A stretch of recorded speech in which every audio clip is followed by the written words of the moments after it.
మే 22వ తారీఖు ఆయన శరీరం వద్ద పెట్టేశారు. నలుగురు ఉన్నాం మేము, నేను, ఇంకో ఇద్దరు మిత్రులు, డాక్టర్ శ్రీపాద పినాకమణి గారు. ఆయన ఇలా మావే చిన్న రూమ్లో ఉండేవారు. ఆయన ఇలా ఒకసారి అన్ని చూశారు. చూసి వెంటనే తన శ్వాసను తానే బిగించుకున్నాడు. ఇంకా శ్వాస ఆడలేదు. డాక్టర్ గారు ఉన్నారు, శ్వాస లేదు అని సర్టిఫై చేశారు.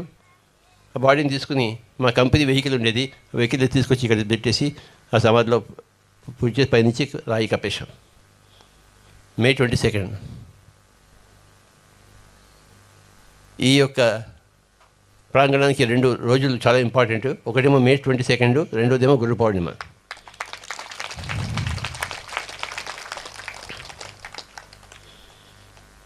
ప్రతి సంవత్సరం గురు పౌర్ణిమకి మనం అందరం ఇక్కడ కలుసుకుంటాం. ప్రతి పౌర్ణిమ